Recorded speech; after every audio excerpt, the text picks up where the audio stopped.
that inspired me was actually a film that won the Best Slow Food Film Award in San Francisco. It's called Food Inc.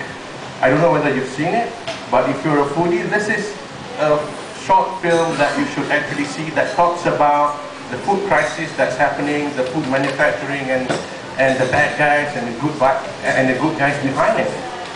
So when I was watching these two films, I was just thinking about, wow, I mean, food production does actually affect the environment and the planet.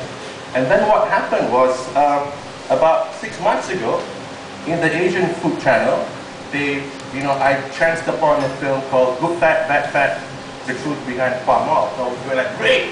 It's another bad story about palm oil that I would like to see. So, but when I took a look or viewed the film was not about palm oil, but it was more about, hey, do you know these facts about palm oil? And these are some of the balance or the fair view about palm oil that I didn't know about. So after watching the film, I was very confused. And when I talked to some of my friends about palm oil, some of them who are very negatively biased about the subject didn't even know some of the facts that I was telling them that I learned from the Asian Food Channel. So now, here's the thing. As a Malaysian, this is actually quite a very dangerous position to be in, because we are actually making decisions based on ideas that people put in our heads rather than something that we feel passionately about. So as an analyst,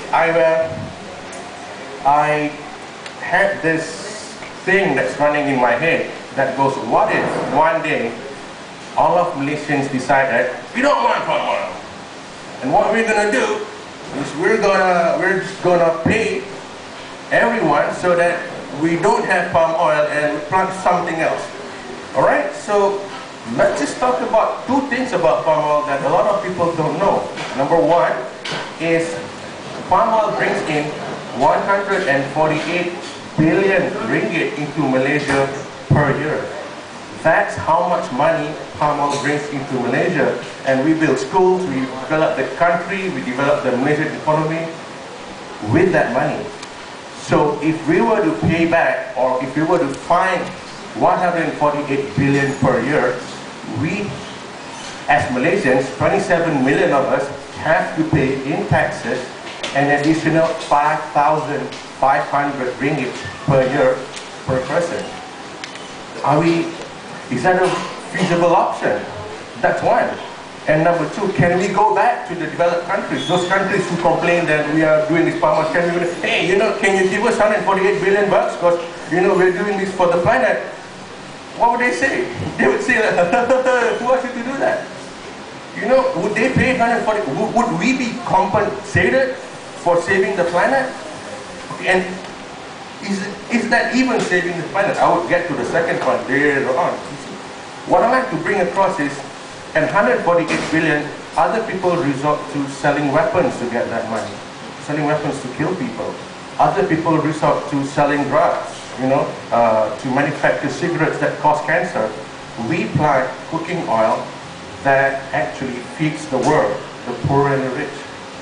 So if you take a look at that, that's actually a different point of view, okay?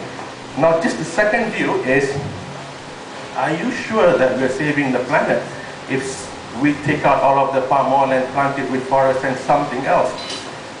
How many people know that palm oil is 11 times more environmentally efficient than any other vegetable oil that's out there? So that means to say that for 1 liter of palm oil, we need 11 times less land to produce this. Okay, when I talked to some of my friends, they said, I didn't know that. I said, how are you making your decision that you don't like palm oil when you don't know these facts? Okay, so that's what I mean, but it's actually in a dangerous position. So what would happen now is, if we don't sell palm oil, what will happen if 40% of the world production of vegetable oils will not be filled? And what would just happen is some other country somewhere would just clear up 10 times more land to farm their soya beans, and you're ready. the rapeseed oil, right? That's just a matter of business, really. So if we're talking about saving the environment, not only have we lost 148 billion ringgits, people are a whole lot poorer, but the planet is not any much better anyway. Besides, it's actually a lot worse because 10 more times land is being cleared. So that's what the spirit of the showcase is all about.